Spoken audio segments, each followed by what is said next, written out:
Hai, Assalamualaikum warahmatullahi wabarakatuh. So macam biasa, temu janji kita hari Khamis malam Jumaat pukul 9 malam. Korang akan ditemani oleh Fizik Scream, sama ada aku ataupun Fikri. So macam minggu pertama dah intro lah, intro lagi ya.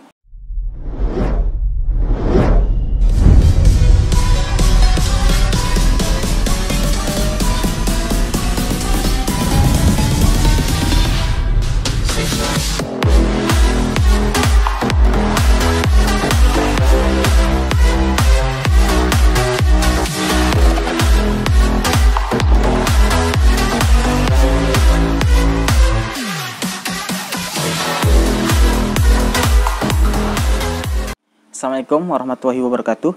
Macam biasa, temu janji kita pukul 9 malam hari Khamis malam Jumaat. Korang akan ditemani oleh Fizik Scream yang akan diacarakan oleh aku atau Fikri. So minggu pertama dah aku, minggu kedua Fikri, so minggu ketiga ni aku balik. Okay, memang kita orang berdua je, jadi korang jangan jemuah sebab lagi pun muka kita orang sama. So macam jangan jemuah, senang cerita, support je terus. Okay, so baru-baru ni kita digempakan dengan satu tragedi, iaitu tragedi letupan dekat Beirut. Dalam kejadian jam 6.10 petang waktu tempatan, 78 mangsa dilaporkan terkorban sementara lebih 4,000 lagi cedera. Menurut Kementerian Kesihatan Lubnan, angka kematian dijangka bertambah. Lubnan. So aku nak menyeru kat korang, kita sama-sama sedekahkan Al-Fatihah kepada mangsa-mangsa tragedi Beirut, dan Fizik Scream and the crew mengucapkan salam takziah untuk semua mangsa tragedi. Al-Fatihah. Bismillahirrahmanirrahim. Alhamdulillahi rabbil alamin. Ar-Rahmanir Rahim. Maliki yaumiddin.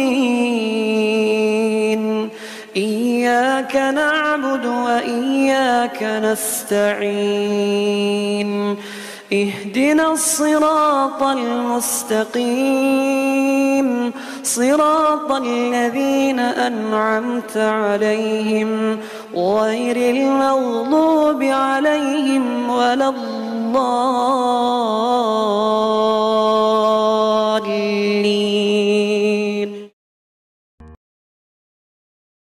So aku pertama-tama sekali aku nak ucap Alhamdulillah, syukur kepada Allah, dan juga aku nak ucapkan ribuan terima kasih ke korang sebab korang support video kita orang. Video pertama kita orang je, kau tahu dah sampai apa sekarang. Sekarang aku tak tahu kalau sekarang video ni nanti dia dah banyak mana, tapi setakat yang aku rakam ni dia dah lagi berapa orang nak dekat 1k. Kau bayangkan satu video 1k, padahal aku tak ada subscriber masa buat mula-mula tau.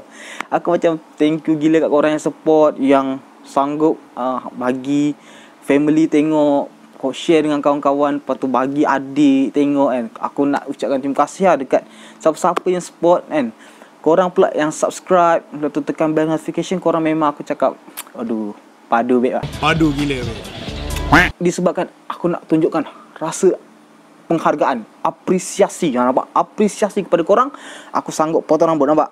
Sebab aku banyaklah terima komen dengan WhatsApp kan.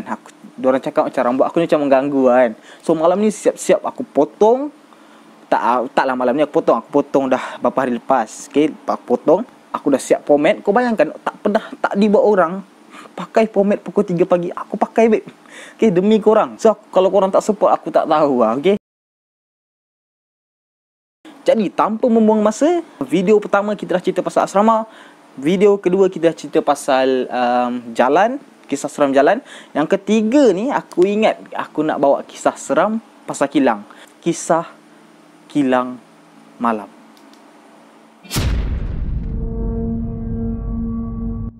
Okey, lampu pun dah tukar jadi creepy gitu.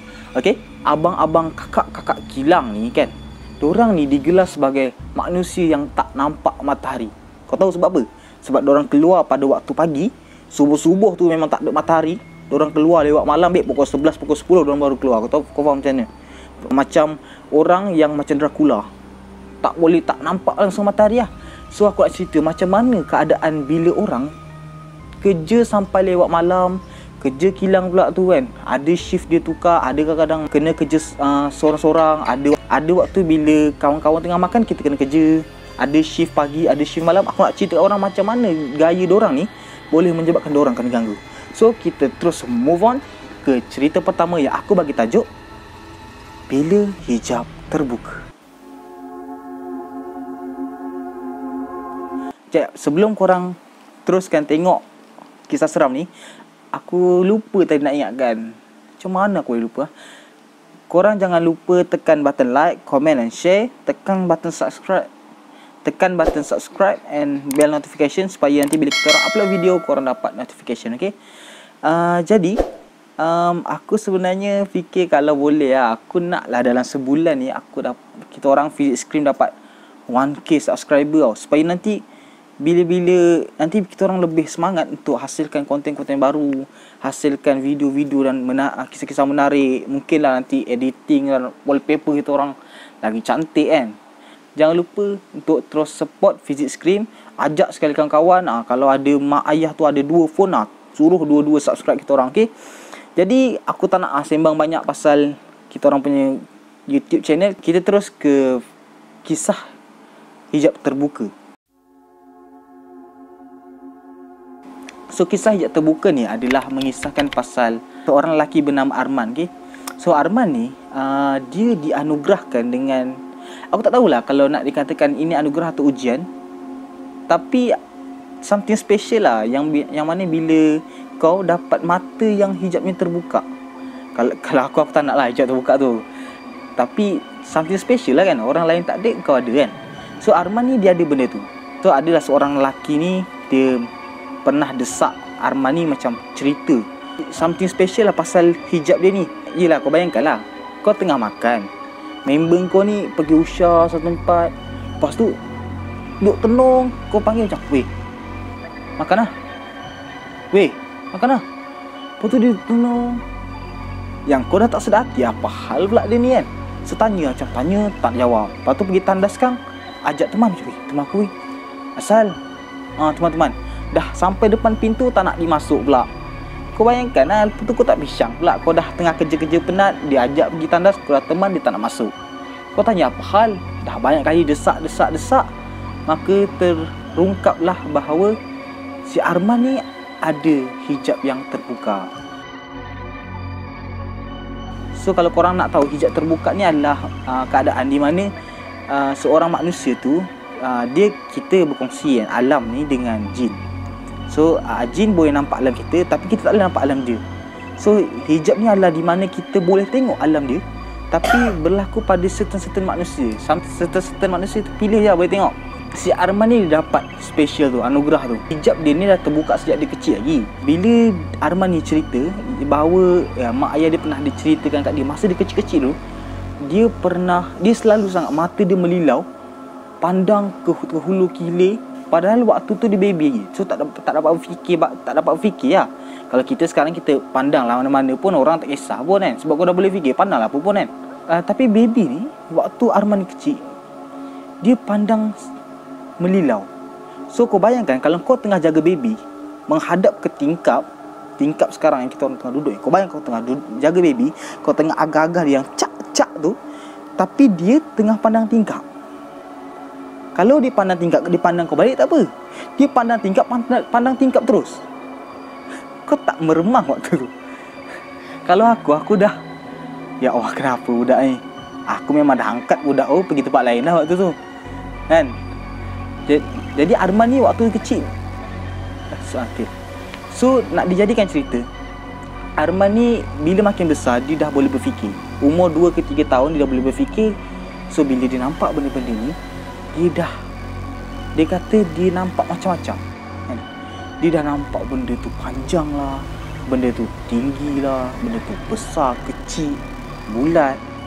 Dia dah nampak macam-macam. Dan setiap kali dia nampak, dia akan menangis. Rupa lain daripada rupa mak ayah kau, kawan-kawan kau. Macam mana kau tak nangis? Kau bayangkan kau masuk tandas, kawan-kawan kau duduk sebelah tandas, dia duduk atas, kau bercuak kan. Lepas tu si Arman ni bila makin lama makin besar, dia dah mula, mata dia tu dah mula kekal. Means macam masa kecil dia nampak, tapi benda tu sekejap-sekejap. Contoh macam bila dia lalu kat kawasan kubur, dia nampak. Lepas tu bila balik rumah tak adalah. Lepas tu tiba dia makan kedai dia nampak. Lepas tu balik kedai tak ada dah. Tapi tapi hijab dia ni dah jadi kekal, maksud dia tetap terbuka je bila dia ni dah masuk alam remaja. Waktu ni lah bila dia ceritakan contoh-contoh yang dia kena ganggu adalah waktu dia bekerja kilang. Ni cerita dia kilang ni. So kilang ni waktu dia kerja kilang, kawan-kawan dia semua pergi makan. Okay? So biasalah kilang akan ada orang yang kerja dan ada orang yang makan kan. Jadi waktu ni Arman ni kerja, si kawan-kawan dia makan. Dalam kilang ni waktu tu ada dia dengan seorang lelaki je. Dan tengah-tengah Arman ni buat kerja, kau bayangkan, dia tengah buat kerja, member yang buat kerja sama dengan dia dalam kilang tu duduk depan dia.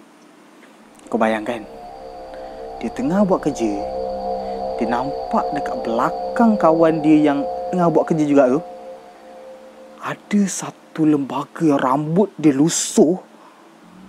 Lepas tu buat macam ni, dia jilat muka member dia tu sampai muka member dia tu dah berair, penuh dengan air liur makhluk tu. Aku tak tahu lah macam mana Arman ni waktu tu. Seram dia taklah sampai ke waktu tu. Waktu tu taklah bukan aku tak seram, tapi bukan climax dia tu.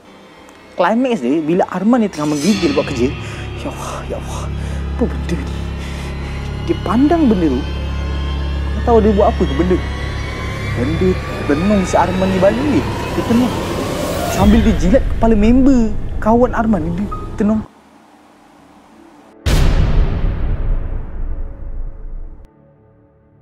Okey, habis cerita Arman dengan mata terbuka hijab dia tu. So sekarang kita nak move on ke kisah kedua. Kisah yang aku bagi nama dah selesai ke? So kisah dah selesai ke ni adalah pasal pekerja-pekerja kilang. Satu hari, okey, pekerja kilang ni ada 4 orang. First kita panggil dia kakak lah, sebab yang menceritakan ni dia bahasakan diri dia kakak. Kedua ada seorang namanya Nurul. Ketiga namanya Alin. Keempat Mira. So korang kena ingat 4 nama ni supaya korang faham jalan cerita. Okay? Kalau korang tak ingat 4 nama ni, korang undur je balik, ingat nama ni, then korang ikut jalan cerita ni. Okay? Kisah ni berlaku apabila tok saudara dia mati, meninggal. So diorang ni pekerja kilang. Nampak? Pekerja kilang, kau bayangkan pekerja kilang punya kerja macam ni. Balik lewat malam. So nak pergi lawat datuk ni pun tengah malam lah. Kau bayangkan kalau kerja dah habis pukul 10, kau bergerak tu, contoh kau duduk dekat Selangor, atuknya mati kat Pahang, dah macam mana pula kan. Jadi kalau dah kau dah habis pukul 10, kau nak bertolak ke Pahang pukul berapa kan. Tapi itulah pekerja kilang punya style. Memang seram lah. Nasib lah siapa yang dapat kerja kilang. Kalau boleh, dia taklah salah apa nama tu, organisation ataupun pengurusan kilang tu sendiri. Aku faham kilang operator mestilah kena jaga kan. Tapi nasib lah yang kena ganggu. Sebab ada je orang kerja kilang tak kena ganggu, tapi yang kena ni kira rezeki tambah pengalaman. Boleh lah cerita kat anak cucu nanti. So ni berlaku dekat 4 orang ni. Okay, stok saudara dia mati, meninggal. Then diorang nak kena balik ke Pahang kalau silap aku. Jadi diorang bergerak menaiki van. So nak dijadikan cerita, kakak ni dia duduk kat bahagian belakang van, kat belakang van dengan Mira. Okay, Mira ni memang daripada tadi dah senyap So biarlah dia, Mira ni macam tak tahulah dia sedih ke, tapi dia senyap. Lepas tu dia duduk belakang sekali dengan kakak ni. So biar je lah. Si Alin ni kalau tak silap berkemungkinan dia duduk tengah atau depan. So Nurul yang pandu. Okey, nampak kan bentuk dia? Nurul pandu, Alin kat tengah atau belakang, teman Nurul ni. So akak ni dengan Mira duduk belakang. Nampak kan kereta bergerak? Diorang bergerak. Si kakak ni cakap lah, Alin, kau pergi buka CVS ni. Sebab diorang bergerak, semakin lama diorang menuju ke satu jalan yang hanya bersisikan, bertepikan kebun getah dan tak ada lampu jalan. Siapa tak meremang. Si kakak ni pun cakap lah, macam, Lin, kau pergi buka Siti Yasin. Kod-kod kalau terjadi apa-apa, kita dah ada pelindung macam tu.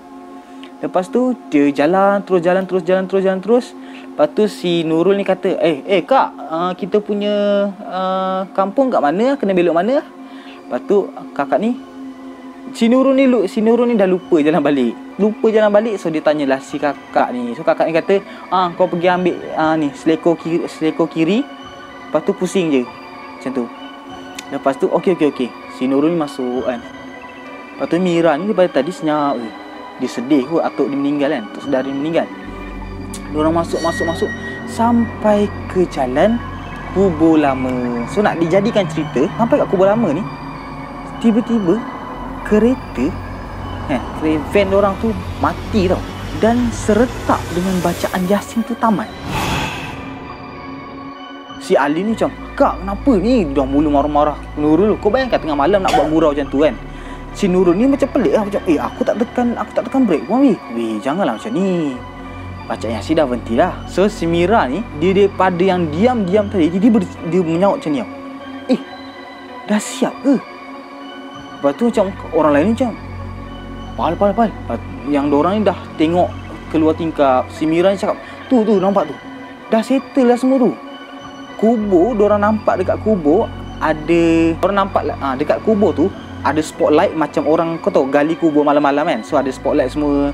Lepas tu diorang nampak lah diorang punya sepupu sepapat, macam Rizal, diorang punya sepupu. Lepas tu Tok Deris, abang kepada Tok dia tu. Lepas tu Mek Tam semua bagai. Diorang nampak sepupu sepapat orang. So macam, dah siap, serius lah. Kita baru sampai kan. Mira ni sambung. Mira kata, jenazah sampai pukul 6. Takkan pukul 8 dah siap? Banyak lagi anak dengan cucu kat KL dengan Selangor tak balik lagi. Takkan awal-awal cepat sangat dah settle kan. Lepas tu Mira ni nak keluar daripada van. Buka, nak keluar. Tiba kakak kat belakang ni kata, Mira nanti dulu. Kenapa? Lepas tu kakak ni kata, jap, masuk dulu, tutup. Kakak ni kata, janganlah keluar dulu. Kita kena dapatkan kepastian mak dengan ayah awak dulu, ayah Mira dulu. Sebab tak nampak pun mak ayah Mira. Nampak sepupu-sepapat yang lain je. Lepas tu diorang macam, okey. Teruskan perjalanan. Terus perjalanan. Nurul ni bawa. Zup, ada satu van jenazah lalu sebelah orang. Padahal jalan tu adalah satu jalan yang sempit. Kau tahu jalan kampung kan? Jalan kampung, jalan dia muat untuk satu lori besar kan. Sampai kan macam aku punya jalan sebelah ni, jalan rumahku, rumah kampung. So dia punya jalan, kalau ada lori kat depan tu, kau memang nak lalu sebelah memang sakit lah. Memang sakit, kau kena boleh jatuh parit lah. So kau bayangkan diorang punya van, tiba-tiba ada van jenazah lalu pintas laju. Lepas tu si Ali ni laju. Padahal baru je 5 minit kita tinggalkan diorang kan. Tu tak boleh. Jalan kecil, van dengan van boleh selisih macam tu. Relax. Yang pelik, van jenazah dia pergi belok kiri. Dia pergi belok kiri, jatuh gaung. Sebelah tu gaung dia jatuh. Tapi dia menjulam ke gaung. Tapi benda tu melayang. Van jenazah tu tengah melayang. Lepas tu yang Nurul ni macam, ya Allah. Kenapa? Ya Allah, apa benda ni? Ya Allah. Mak Mira ni call. Diorang, lepas tu Mira ni beritahu semua. Okey mak. Mak tanya kita kat mana semua dah kan. Dah lewat malam ni tak sampai-sampai. Mak kata, tok saudara kita ada dekat ruang tamu, tengah tunggu anak-anak semua balik. Ya Allah, ada orang dalam tu. Ya Allah, siapa yang kita nampak tadi kat kubur tu Siapa yang kita nampak? Lepas tu diorang tiba-tiba zup, seko-seko, seorang-seorang zup. Jap. Jap. Dekat jalan kubur lama tadi. Ya Allah, tu kubur lama tu kawasan kubur lama dah. Kita dah tak lama tak guna kubur tu dah tak guna orang dah. Kita dah ada kubur baru. Kawasan kubur tempat kita dah kubur baru. Tu kubur lama. Lepas tu satu-satu dah mula lah. Tadi kita nampak Tok Deris, kita nampak Rizal, kita nampak Mek Tam kan. Tapi diorang semua dah meninggal lah kan. Sebelum ni diorang dah meninggal. Mektam, Rizal, Tok Deris, semua dah meninggal. Dah tanam dah dekat kubur lama tu. Lepas tu orang, ya Allah.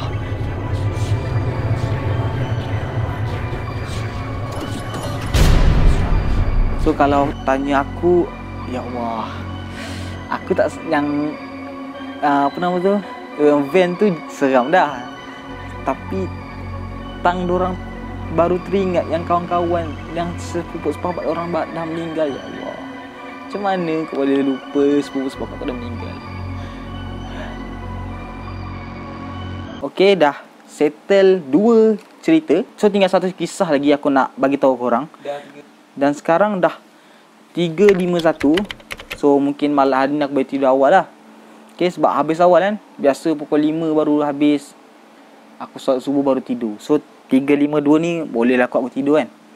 Jadi aku nak cerita kat korang satu kisah yang berlaku bukan dekat orang lain, tapi dekat mak aku sendiri. Nampak? Mak aku pun kena kacau, babe. Mak aku punya kena kacau bukan biasa-biasa. Mak aku punya dah rumah pusaka kena, zaman remaja dia kena. Tapi tu nanti-nantilah. Kita cerita pasal pusaka, rumah pusaka tu nanti-nanti. Mungkin tajuk lain, video lain. Tapi kali ni pasal kilang.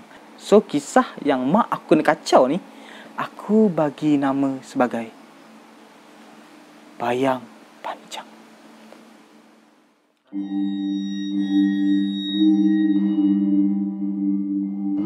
So kisah Bayang Panjang yang dilalui oleh mak aku ni adalah satu kisah di mana waktu tu mak aku kerja kilang. Okay? Kalau korang tanya mak-mak lama kan, mak-mak kawan aku, mak-mak kawan korang lah, kawan aku, kawan korang mana kenal. Kalau korang tanya kawan-kawan mak korang, berkemungkinan mak kawan korang bekerja kilang komputer. Pelik kan? Nampak macam, orang lama kerja komputer weh.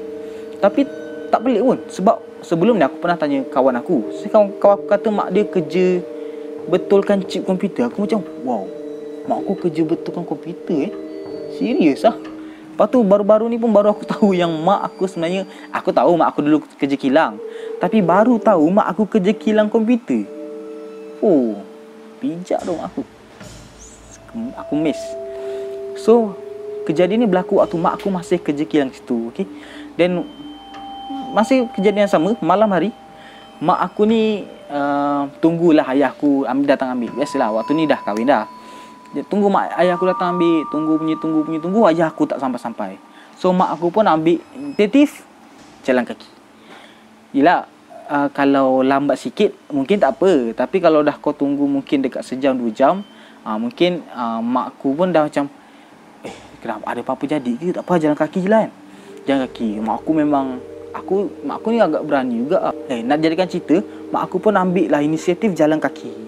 Meredah malam sunyi waktu tu, punya jalan. So ditemani dengan lampu-lampu jalan kan. Kau bayangkan lampu jalan color oren. Kau bayangkan lampu jalan color oren kan. Belakang lampu jalan, depan lampu jalan, depan lagi pun lampu jalan. So jalan. Tiba-tiba tengah jalan-jalan ni, mak aku nampak ada satu bayang tau dekat belakang. Mula-mula mak aku jalan, dia nampaklah bayang tu. Okay, mak aku jalan. Nampak bayang ni makin tinggi tau. Makin tinggi. Dan mak aku macam, oh, ni bayang kita lah biasa. Contoh kalau korang naik motor, lepas tu korang akan nampak bayang korang makin panjang tau. Lepas tu nanti bila sampai satu masa bayang tu jadi pendek, hilang kan. Macam tu lah, mak aku macam ingat, ni bayang aku je lah kan. So dia tak ada rasa, tak ada apa-apa lah. Cuma takut lah kalau ada perompak ke kan, datang tiba-tiba penyamun. So mak aku berjalan. Jalan. Tiba-tiba mak aku dah perasan tau, kenapa bayang ni makin panjang. Makin panjang dia tu yang sampai buat mak aku rasa pelik. Kau bayangkanlah pelik dia macam mana. Kau bayangkan pelik mak aku tu. Lepas tu mak aku masih fikir macam, oh ya Allah, lupa. Kat kampung ni kan ada orang gila. Mak aku waktu tu macam, kat kampung ni ada seorang orang gila. So berkemungkinan tu orang gila tu lah. Tapi orang gila ni tak kacau orang. So mak aku tak adalah takut kan. Mak aku rasa, oh ni bayar orang gila ni kot. Datang kan, makin dekat kan, mungkin nak menyapa dia lah macam, macam kak nak pergi mana? Mak aku cari lah jalan. Lepas tu mak aku ingat, okey ni orang gila tadi. Lepas tu mak aku punya terdetik lah, mungkin nak menyapa lah kan. Lepas tu mak aku toleh.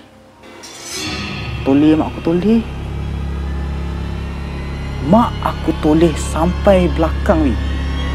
Dan dekat belakang tu, dia tak nampak orang gila tu. Kau tahu apa dia nampak? Kau tahu apa mak aku nampak?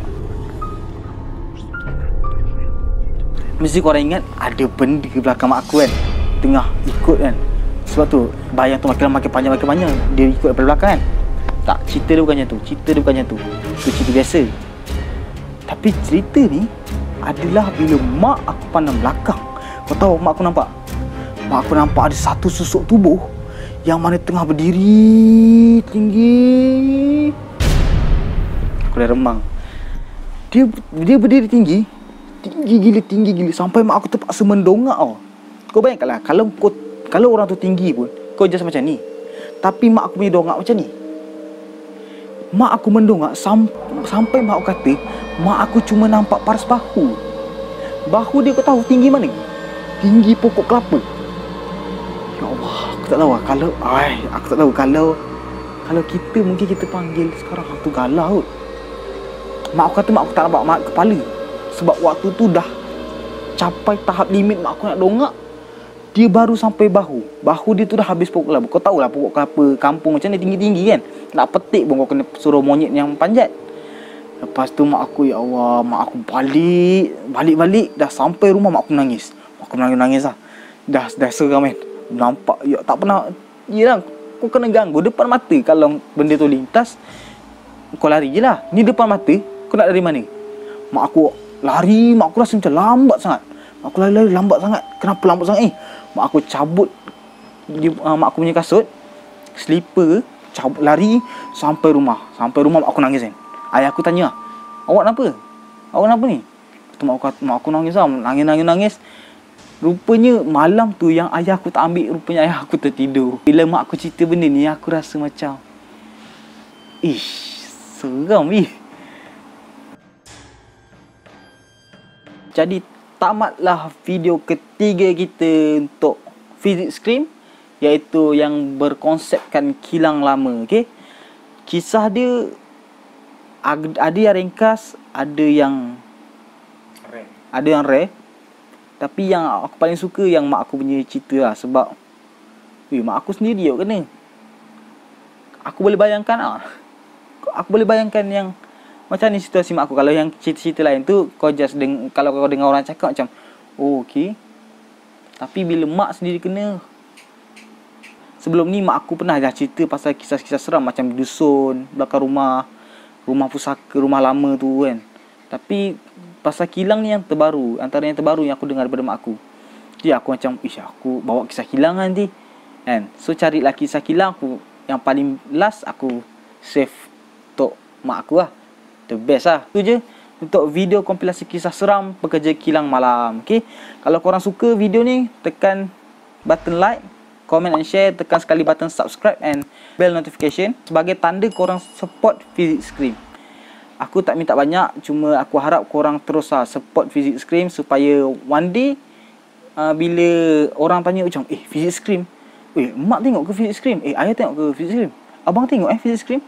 Kau boleh cakap yang kau adalah orang yang terawal follow dan support Physics Scream. Okay? Sebelum tutup, ingat fizik, ingat 1K. Korang daripada tadi dah macam mata dah pina-pina nak tidur kan. Punya lama tengok video aku ni, boleh lah tidur kan. Aku pun dah aku rasa macam aku nak tidur. Mata aku macam dah sakit lah kan. So apa pun, Assalamualaikum, selamat malam, ciao.